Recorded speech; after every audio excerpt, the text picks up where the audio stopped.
안녕하세요. 애엄마입니다. 여러분, 단군 이래 지금처럼 영어에 접근하기가 편하고 쉽던 적이 있었던가요? 없죠. 내가 마음만 먹는다면 영어에 노출될 수 있는 환경에 살고 있나요? 맞습니다. 그렇다면 내 아이들 영어 교육하는 방법도 달라져야 되지 않겠어요? 혹시 아직도 영어 유치원을 고민하시나요? 아니, 왜? 설마 영어 유치원 다니면 1년, 2년 만에 영어를 마스터할 수 있을 거라고 생각하시나요? 영어 유치원에서 배운 영어로 사회에 나가서 취업할 수 있나요? 아니죠. 영어 유치원에서 배우는 영어는 영유를 졸업하고 안 쓰면 다 없어질 영어입니다. 가성비가 매우 떨어지죠. 영어 유치원이 아니라 미국에서 초등학교를 나와도 그것을 안 쓰면 반드시 녹슬고 없어집니다. 그렇기 때문에 힘들게 배워온 영어를 혹시나 까먹을까봐 귀국해서 리터니 프로그램이라고 또 다른 사교육을 하게 되는 겁니다. 만약에 여러분들의 자녀가 한국에서 영어 유치원을 졸업하고 영어 초등학교, 영어 중학교, 영어 고등학교를 쭉쭉쭉 갈 거라면은 당연히 영어 유치원에 보내셔야죠. 아니면 나는 내 아이의 모국어를 영어로 선택하겠다. 그런 경우에는 영어 유치원이 당연한 선택입니다. 하지만 우리는 그게 아니죠. 우리가 원하는 거는 한국어를 모국어로 하면서 영어를 유창하게 하는 것을 원하는 건데 그거 욕심 아니에요. 이 넓은 세상 내가 누리겠다는데 우리 할 수 있어요. 제가 봤을 때 언어 구사력은 철저하게 노출량과 비례한다고 생각합니다. 그 말인즉슨 사교육 없이도 시간만 투자하면 할 수 있다는 겁니다. 내가 노출을 1만큼 해야 아이의 영어 언어 구사력이 1만큼 느는지 아니면 내가 노출을 100만큼 해야 1이 느는지 그거는 개인차가 있겠지만 양질의 노출을 한다는 전제하에 언어 구사력과 노출량은 비례관계입니다. 이게 팩트입니다.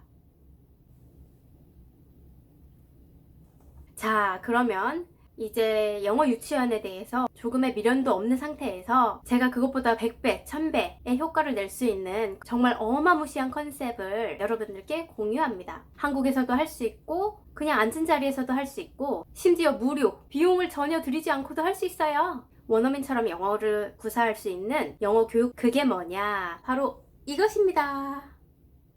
말 그대로 영어가 모국어가 아닌 비원어민인 부모가 가르치려는 타겟 언어로 의사소통을 해서 아이를 양육하는 과정입니다. 저희는 타겟 언어가 영어이기 때문에 영어로 아이와 의사소통을 하면서 아이를 바이링구얼, 이중 언어 구사자로 키우는 육아법입니다. 우리 사실 마음만큼은 자녀를 바이링구얼로 키우고 싶었지만 꿈같은 이야기였어요. 정말 다른 세상 얘기 같았는데 여러분 이제는 할 수 있습니다. 사실 여러분들 주위에서 어린아이가 두 가지 언어를 동시에 배우는 경우를 많이 보셨을 거예요. 국제 결혼을 해서 부모 중에 한 사람이 외국인인 경우에 한쪽 부모의 언어를 자연스럽게 습득해서 바이링구얼로 자라나는 경우를 보셨을 겁니다. 옆에서 보면서 부러워만 했었죠. 우와, 진짜 자연스럽게 영어를 배울 수 있어서 참 좋겠다, 너무 부럽다 했었는데 이 NMBP 방법을 사용한다면 부모 둘 다 영어가 불편한 비원어민이지만 자녀를 바이링구얼로 키우는 게 가능하다는 겁니다.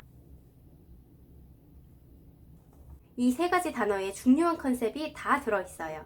하나씩 설명드리자면 첫 번째 non-native, 부모 둘 다 비원어민. 이 말은 부모의 영어 실력이 상관이 없다는 겁니다. 두 번째 bilingual, 아이에게 두 가지 언어를 동시에 가르치는 건데 이때는 어떤 언어를 주 언어로 할지 반드시 비율의 문제를 고려하셔야 합니다. 세 번째 parenting, 여러분 teaching이 아니라 parenting입니다. 바로 공부가 아니라 그 언어로 키워야 합니다. 즉 그 언어가 생활이어야 한다는 겁니다. 개괄적으로 그 방법을 소개해드리자면 간단합니다. 아이가 태어난 순간부터 가정에서 규칙을 정해서 부모 중 한 사람이 특정 비율의 언어를 도맡아 쓰면서 아이를 키우는 것입니다. 이렇게 말로 하면 참 쉬운데 여러분 정말 험난한 여정이 될 거예요. 여기서 태어난 순간부터 라는 말에 꽂혀서 이미 애가 16개월인데요. 이미 늦은 거 아닐까요? 아니죠. 지금 하시면 됩니다. 태어난 순간부터 라는 말은 그만큼 노출량을 극대화하라는 말과 같다고 보시면 됩니다. 아이고, 이미 첫째는 늦었고 그럼 둘째부터 어떻게 좀 해볼게요. 그럼 될까요? 아니죠. NMBP를 실행하기 위해서 꼭 필요한 준비물 첫 번째, 아기. 아이죠, 아이. 두 번째 준비물은 의지. 의지.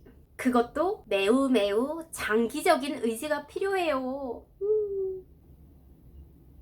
If there is Korean mom still thinking about English speaking only kindergarten instead of local daycare. Oh, just for your information, English speaking only kindergarten usually cost from $1,000 to $2,000 per month in Korea, which is totally insane. I would say here is the best way of teaching English for your children, which is NNBP, Non-Native Bilingual Parenting. It is free of charge. Of course, you should invest and dedicate your time to spend with your children. But anyway, we love to do that as a mom, right? We just need a couple of hours per day, not a long time. We can do that. Okay, then let's get into what NMBP really is. If we look at these three words very closely, we can exactly see the core concept of method. Firstly, non-native. Parents, both of them are non-native speakers of the target language,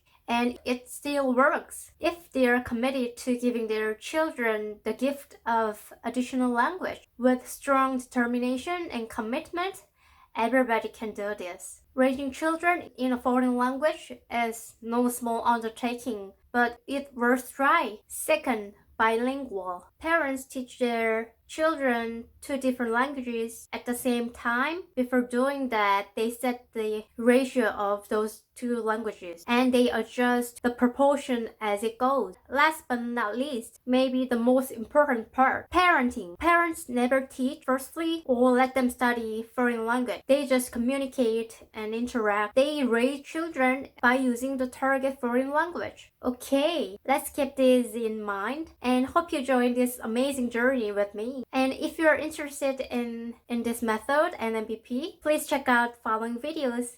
Thank you. 자, 여러분 오늘은 NMBP가 뭔지 이것을 본격적으로 시작하기 전에 세 가지 꼭 기억해야 할 것은 뭔지 알아봤는데요. 여러분 어떠셨나요? 댓글로 알려주시고요. 그럼 다음에 봐요. 안녕!